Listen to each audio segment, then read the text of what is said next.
नहीं उठाते हैं। ऐसे लीडरशिप जो जदयू में खास तौर पे हम नीतीश कुमार जी से कहना चाहेंगे, ऐसे जदयू लीडर को आप बाहर रखिए। कहीं भी मुस्लिम लीडरशिप है, चाहे वो आरजेडी में हो, जदयू में हो, कांग्रेस में हो, सारे के सारे गूंगे और बहरे हैं। किसी को मदारिस नजर नहीं आ रहा है और उनके मसाइल पर किसी का ध्यान नहीं है। आरजेडी ने 5 साल के अंदर मदारिस का एक भी सवाल हाउस में नहीं उठाया। पूरे बिहार के मदारिस में ताला लगा कर गर्दनी बाग में बैठ जाएंगे।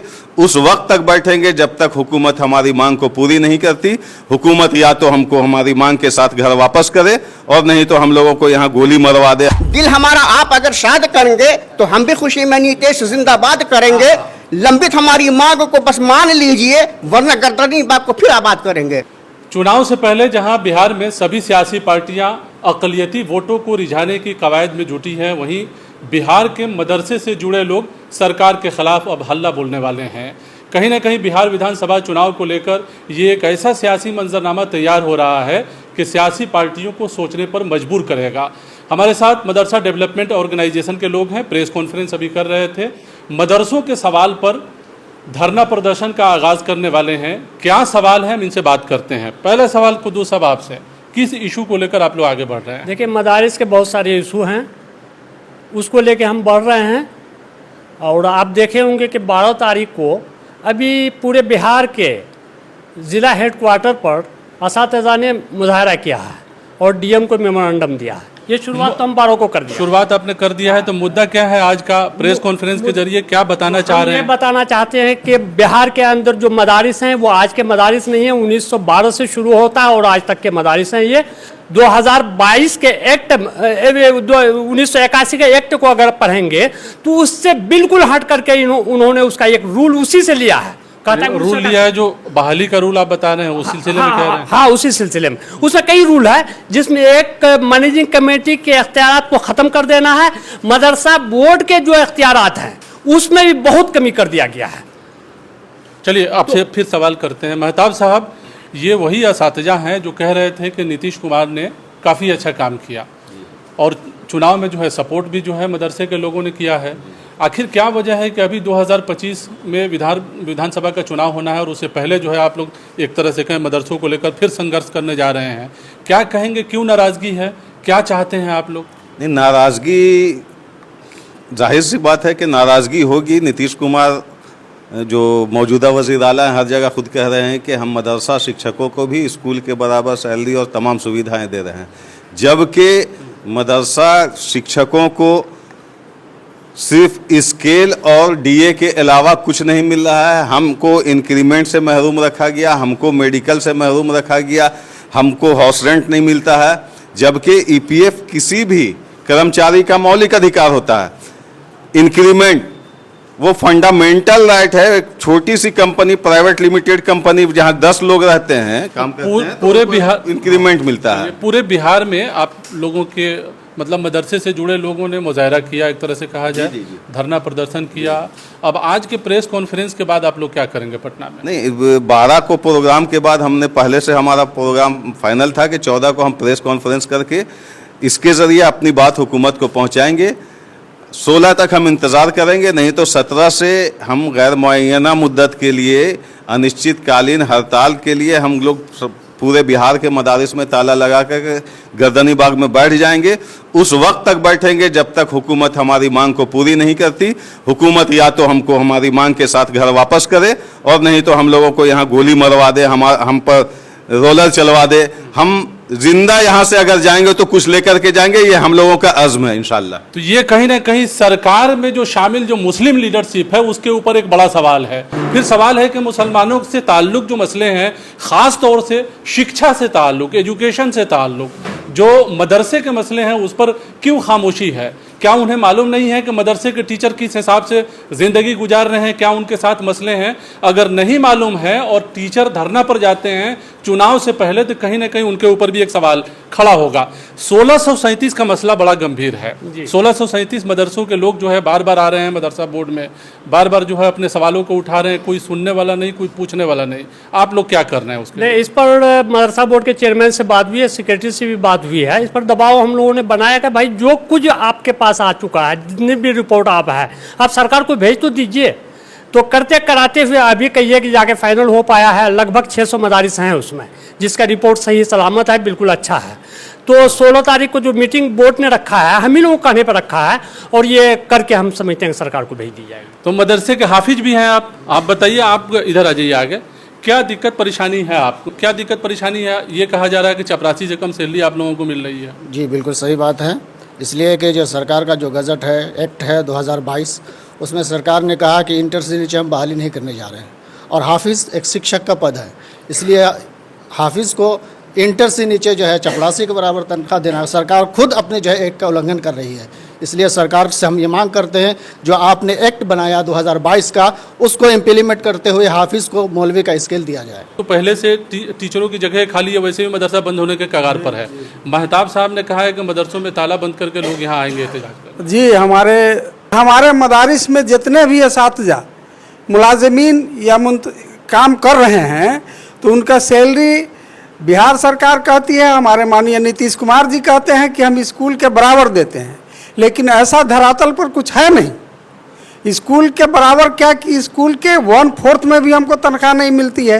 नहीं, फिर भी कहा जाता है कि सरकार ने काफ़ी काम किया है मदरसों के लिए। नहीं, सरकार ने तो काम किया है, इससे इनकार नहीं किया जाता है, लेकिन अभी जो सरकार का रवैया इधर 2020 के बाद से है, वो इतना सुस्त रफ्तारी से मदरसा की तरफ देख रहे हैं, या कह लीजिए कि अक़लियतों की तरफ देख रहे हैं कि इस तरह से अगर चलता रहा तो हमको ऐसा महसूस होता है कि मदारिस और मदारिस के असातिज़ा को ऐसा मीठा जहर दे दिया गया है कि ये खुद से मर जाएगा, इसको लाठी और तलवार की ज़रूरत नहीं है मारने की। हम लोगों की जो बुनियादी सवाल है वो ये है कि हम नियोजित असातिज़ा हैं, जैसे माननीय मुख्यमंत्री हर जगह अपनी सभा में, अपने संबोधन में ये कहते हैं कि हम स्कूल और मदरसा के टीचरों को इक्वल सैलरी दे रहे हैं। माननीय मुख्यमंत्री जी से आपके द्वारा हम आग्रह करेंगे कि माननीय मुख्यमंत्री जी, आप जो कह रहे हैं अपनी बात को, बस उसी को इम्प्लीमेंट करा दीजिए। नियोजित असातिज़ा को सिर्फ और सिर्फ मूल वेतन और डीए मिलता है, जब और सैलरी जो होती है वो लगभग 30 से 32 हज़ार के बीच आती है, जबकि स्कूल के नियोजित असातिज़ा जो आज के डेट में विशिष्ट शिक्षक कहलाते हैं, उनको 48,000 से 52,000 रुपया सैलरी मिलता है। उनको वेतनमान मिलता है, उनको ग्रेड पे मिलता है, उनको स्केल मिलता है, उनको इंक्रीमेंट मिलता है, उनको मेडिकल मिलता है, उनको हाउस रेंट मिलता है, जबकि मदरसा टीचरों को, नियोजित टीचरों को सिर्फ और सिर्फ मूल वेतन। आपके मदरसे में बहुत सारे मसाइल अलग अलग हैं, है ना? 1637 के मसले हैं, साइंस टीचरों का मामला है, और भी कई मसाइल हैं। 1100 जो समथिंग जो मदरसा पहले से है, उसके अलग मसाइल हैं। बहाली नहीं हुई 5 साल से, ये बड़ा मसला है। ये एक्ट 2022 ला करके, ये किसी भी, अभी आप बात कर रहे थे कि मुस्लिम लीडरशिप कहाँ है, हम भी खोज रहे हैं कि मुस्लिम लीडरशिप कहाँ है। हमारी मुस्लिम लीडरशिप तमाम तर ताकत इस बात पे लगा रही है कि सरकार किस किस महकमे में कितना फ़ायदा दिया है, उसको प्रचार करती है कहाँ पर जाके, मुसलमानों के बीच में। हुकूमत ने या माननीय मुख्यमंत्री श्री नीतीश कुमार जी ने ये इसको तालीमी मरकज़ को क्या दे दिया, आंगनबाड़ी को क्या दे दिया, रसोइया को क्या दे दिया, और स्कॉलरशिप लड़कों को क्या दे दिया, ये पूरी दुनिया की बातों को लाते हैं वो मुस्लिम आवाम के सामने। लेकिन किसी में ये ताकत नहीं है कि मदारिस जो जाल के तरफ बिहार में फैला हुआ है, और 90% बच्चे मुसलमानों के यही पढ़ते हैं, उनका सूद बूद लेने की उनको फुर्सत ही नहीं। अगर हम फोन भी किसी मुस्लिम लीडर को करते हैं तो शायद फोन उठाने से भी वो घबराते हैं। फोन नहीं उठाते हैं। ऐसे लीडरशिप जो जदयू में खास तौर पे हम नीतीश कुमार जी से कहना चाहेंगे, ऐसे जदयू लीडर को आप बाहर रखिए। तो क्या आरजेडी के लोग आपके मसले को उठा रहे हैं? नहीं, हम आरजेडी इसलिए कि नीतीश जी से अभी हमारी उम्मीद बाकी है। यानी कोई भी मुस्लिम लीडरशिप जो है आप लोगों के सवाल पर नहीं, कहीं भी मुस्लिम लीडरशिप है, चाहे वो आरजेडी में हो, जदयू में हो, कांग्रेस में हो, सारे के सारे गूंगे और बहरे हैं। किसी को मदारिस नजर नहीं आ रहा है और उनके मसाइल पर किसी का ध्यान नहीं है। तो नहीं मसला हल होता है तो क्या करेंगे आप लोग? चुनाव नजदीक है, हम एहतजाज करेंगे, अपने दम भर एहतजाज करेंगे और पूरे बिहार में इसको लेके जाएंगे। और यह ना सोचे कोई मुखालिफ पार्टी, हिज़्ब मुखालिफ, कि नीतीश जी से हट के मेरे पास आ जाएंगे मनमाना, ऐसा भी बिहार में कम से कम होने नहीं जा रहा है। आपकी बार आरजेडी ने 5 साल के अंदर मदारिस का एक भी सवाल हाउस में नहीं उठाया, जितनी मुस्लिम लीडरशिप कांग्रेस में हो या आरजेडी में, उन्होंने कभी भी मुस्लिम मसाइल को हाउस के अंदर नहीं उठाया और मजबूती से नहीं उठाया कि कोई एक मसला भी 5 साल के अंदर कोई भी आरजेडी का सदस्य बता दे कांग्रेस का सदस्य बता दे या दूसरे पार्टी का सदस्य बता दे कि या जेडीयू का सदस्य बता दे कि हम आवाज उठाया और इस काम को कर दिया। उर्दू धरातल से खत्म हो रहा है, हाई स्कूल ऑप्शनल कर दिया गया, मैं इंटर काउंसिल में ऑप्शनल कर दिया, फारसी को खा गया, अरबी कहीं है नहीं। अब करते क्या है, अब करते क्या है मुसलमानों के लिए? मदारिस की हालत ये बना दिया इन्होंने। कोई पूछने वाला नहीं है महताब साहब, कोई पूछने वाला नहीं है। चुनाव नजदीक है, बहुत सारे मसाइल हैं जिसमें 1637 वाला भी मसला है ना, वो भी सुर्खियों में है। क्या करने जा रहे हैं आप लोग? मुस्लिम लीडरशिप कुछ कह नहीं रही है आप लोगों के सवाल पर, चारों तरफ खामोशी है। कोई सियासी पार्टी का लीडर जो है मदरसे के इशू पर निकलकर प्रेस कॉन्फ्रेंस नहीं किया है। एक तरह से कहिए शताब्दी समारोह के दिन आरजेडी ने प्रेस कॉन्फ्रेंस दूसरी वजह से किया था, लेकिन इस सवाल पे नहीं किया कि आपका बुनियादी सवाल क्या है। जी बिल्कुल नहीं। तो हम अभी जैसा हमारे सरपरस्त अब्दुल कुद्दूस साहब ने कहा कि ऐसा नहीं है कि अगर हम सरकार की मुखालफत करते हैं तो हम किसी और दूसरे पार्टी की हिमायत करेंगे।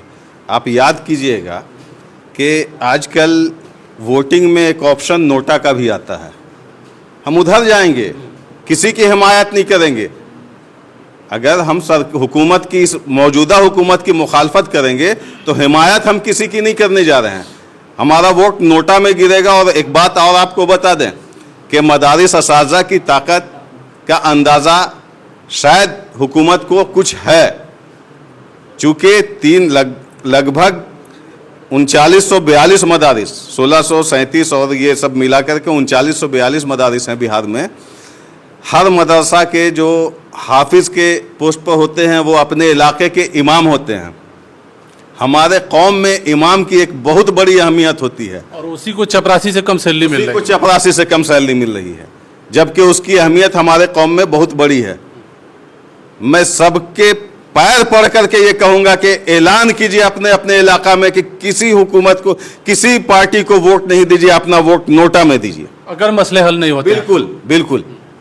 आप बताइए, इतनी मजबूरी, इतनी बेबसी, प्रेस कॉन्फ्रेंस कर रहे हैं आप लोग, अपनी बातों को रख रहे हैं, लेकिन आप लोगों के बातों से बेबसी साफ झलक रही है।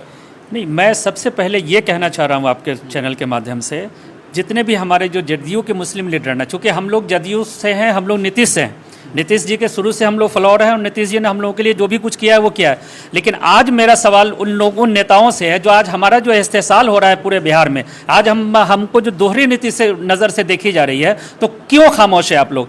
इस चैनल के माध्यम से मैं आज ये ऐलान करना चाह रहा हूँ कि तमाम मुस्लिम जदयू के जो लीडरान हैं, जिनको हम अपना रहबर मान रहे हैं, अब तक वो लोग हमको इस्तेमाल करते हुए आ रहे हैं, हमको सीढ़ी बना करके वो लोग कामयाब हो रहे हैं, चाहे वो एमएलसी बन रहे हो या एमएलए बन रहे हो या जो भी कुछ बन रहे हो।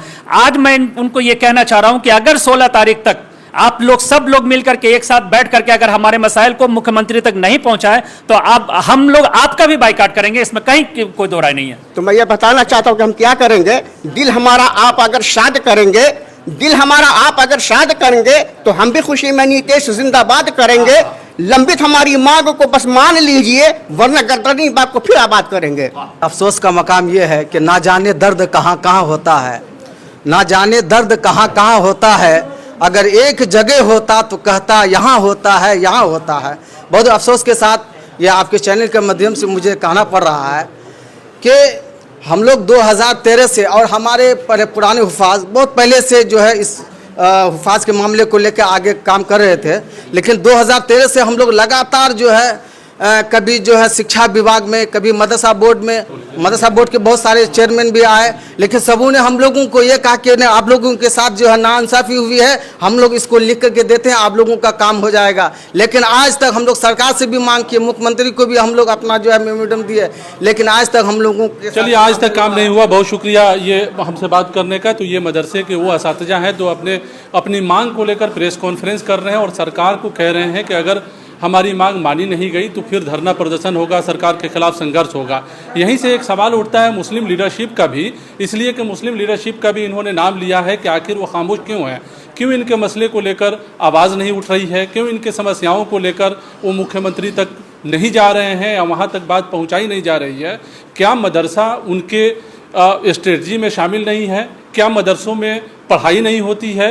क्या मदरसा अक़लियतों के बीच में एक मयार नहीं रखता है? अगर रखता है, मदरसों की अहमियत है, तो इस सिलसिले में भी काम होना चाहिए। बहरहाल दीजिए इजाज़त, शुक्रिया।